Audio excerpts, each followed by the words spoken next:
Ya, Assalamualaikum warahmatullahi wabarakatuh.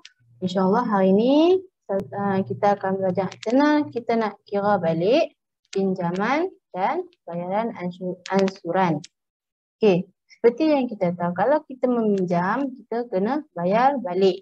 Terutama sekali bila kita membuat pinjaman daripada pihak bank atau siapa-siapa, pasti akan ada faedah, iaitu kita akan dikenakan caj faedah. Yang mana dia dalam bab pengiraan nak bayar balik pinjaman dan bayaran ansuran ni, dia ada dua jenis faedah, iaitu faedah kadar sama rata dan faedah atas baki. Faedah sama rata dan faedah atas baki. Faedah kadar sama rata ni maksud dia kadar faedah yang dikira pada jumlah pinjaman asal sepanjang tempoh pinjaman. Maksud dia kat sini, kita kadar faedah, kita kira jumlah faedah tu berdasarkan berapa jumlah pinjaman yang asal. Contoh kalau kata 10,000, kita meminjam, jumlah pinjaman kita 10,000. Jadi kita akan darab dengan kadar faedah, yang mana kadar jumlah pinjaman ni adalah kekal, sama saja sepanjang tempoh pinjaman. Contoh, sepanjang tempoh pinjaman. Okey. Jadi, jumlah faedah yang dikenakan tu adalah samalah setiap bulan. Setiap bulan faedah dia kita akan tambah. Macam tu. Okey. Jadi kita tengok pada contoh. Contoh yang pertama dekat sini dia bagi Wan Lim membeli sebuah kereta bernilai 80,000 secara kredit. Beliau membayar bayaran pendahuluan sebanyak 10% dan bakinya dibayar secara ansuran selama 6 tahun. Okey, kadar faedah yang dikenakan oleh pihak bank adalah 4% setahun. Soalan dia tanya berapakah jumlah bayaran balik? Berapakah jumlah bayaran balik dan bayaran ansuran bulanan? Okey, kita nak tahu, pertama sekali kita kena tahu dulu berapa jumlah bayaran balik. Baru kita boleh kira bayaran ansuran bulanan. Okey. Pertama, soalan dia bagi harga pinjaman, harga belian ataupun pinjaman. Bila dia kata membeli secara kredit, maksudnya dia membeli secara dia meminjam dengan pihak bank. Okey, jadi bila dia bayar dengan betul. Okey, kita kena tahu dulu 10% ni berapa yang dia dah bayar.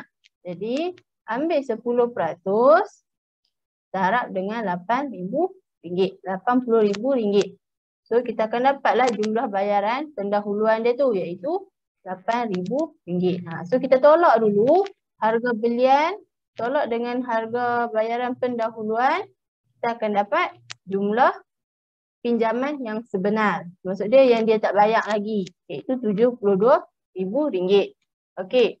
Lepas tu dah dapat jumlah pinjaman yang jumlah yang dia tak bayar lagi tu ataupun pinjaman yang tertunggak, kita kena cari daripada jumlah ni, jumlah pinjaman ni berapa yang jumlah faedah yang dia kena.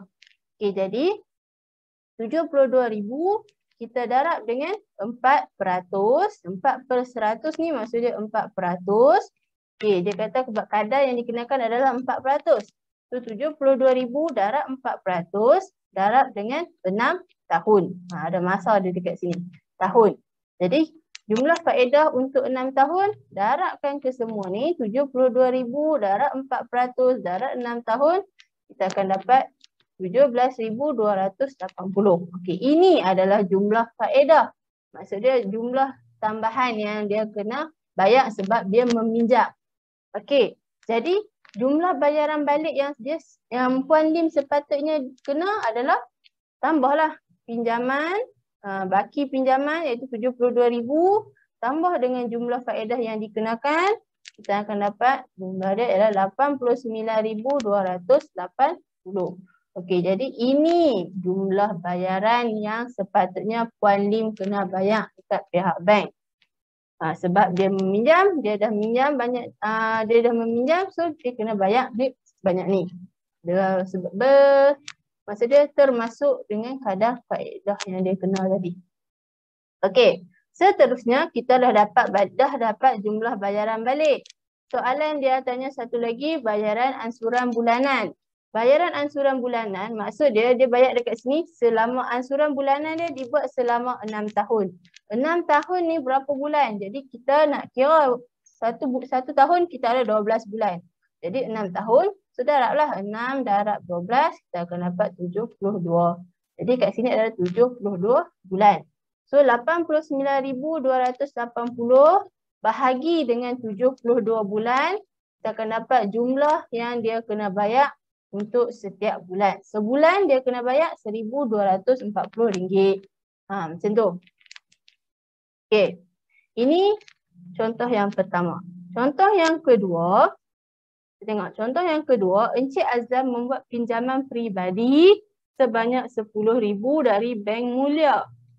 Maksud dia ini adalah pinjaman. Ni RM10,000 dengan kadar faedah 4% setahun.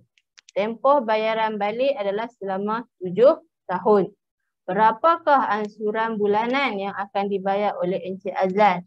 Okey, dalam soalan ni tak sama macam soalan atas tadi. Soalan ni, dia buat pinjaman bank. Jadi bila dia buat pinjaman bank, dia tak disebut pun tentang bayaran pendahuluan. Bila tak disebut bayaran pendahuluan, kita terus ambil prinsipal ni, P ni, kita tambah dengan berapa jumlah faedah yang dikenakan sebab kalau dia pinjam RM10,000 daripada bank. Okey, jadi nak tahu berapa jumlah pinjaman, okey, kat sini dia bagi formula iaitu ansuran dia punya bayaran balik sama dengan prinsipal jumlah pinjaman tambah dengan jumlah faedah. PRT ni adalah jumlah faedah. Jadi nak cari jumlah faedah, kita kena carilah interest sama dengan PRT. Jadi nak cari interest ni, kena P darab A darab T, iaitu RM10,000 darab kadar faedah 4% darab tahun, 7 tahun. Jadi RM10,000 darab 4% darab 7 sama dengan RM2,800. RM2,800 ni adalah dia punya faedah. Dia punya faedah. Jadi RM10,000 tambah RM2,800, kita dapat jumlah bayaran balik. Jumlah bayaran yang dikenakan iaitu RM12,800. Okey, jadi soalan dia minta ansuran bulanan. Ansuran bulanan dibuat selama 7 tahun. Tempoh bayaran balik adalah selama 7 tahun. Jadi dia membayar secara ansuran selama 7 tahun. So 7 tahun ni berapa bulan? 7 tahun darab 12, kita akan dapat 84 bulan. Okay, jadi jumlah bayaran balik RM12,800 bahagi dengan 84 bulan. So kita dapatlah ansuran bulanan dia adalah sebanyak RM152.38. Macam tu. Itu faedah mudah. Faedah sama rata, kadar sama rata. Yang mana dia tak mengambil kira baki baki pada hujung bulan. Dia dah bayar ansuran bulanan, maksud dia contoh kat sini RM12,000. Okey, dia dah bayar RM12,800. Okey, dia dah bayar RM152.38. Jadi tolaklah RM152.38. Okey, ni bulan pertama. So bulan kedua dia akan ada baki berapa? So baki ni kita tolak dengan 152.38 juga. Sebab dia tak kira. Sebab dia tak kira baki yang ada pada bulan yang kedua tu tak. Okey. Tapi kalau untuk faedah atas baki, dia ambil kira. Macam tadi, faedah dia sama saja sepanjang bulan. Faedah dia sama setiap bulan. Jadi bila sama, kalau faedah atas baki, faedah dia tak sama tiap-tiap bulan. Sebab apa? Sebab kita kira ikut baki yang dia dah dia tak bayar lagi selepas dia dah bayar ansuran bulanan. Contoh macam tadi yang saya kata RM12,800 tolak. Okey, bulan pertama dia dah bayar RM152.38. So RM12,800 total pinjaman tolak dengan RM152.38.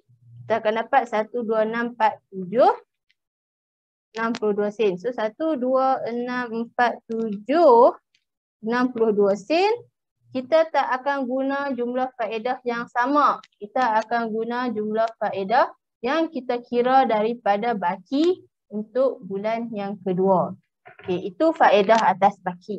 Kita tengok kepada contoh.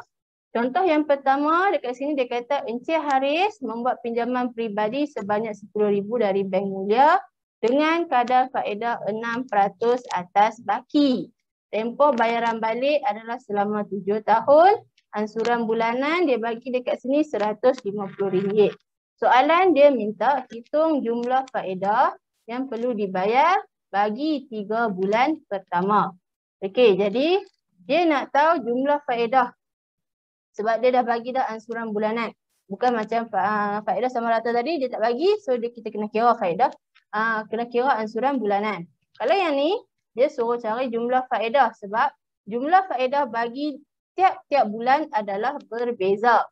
Okey, kita tengok faedah bulan pertama. Sebab dia kata 3 bulan pertama. So kita kena kira dulu untuk bulan 1, bulan pertama, bulan kedua dan bulan ketiga.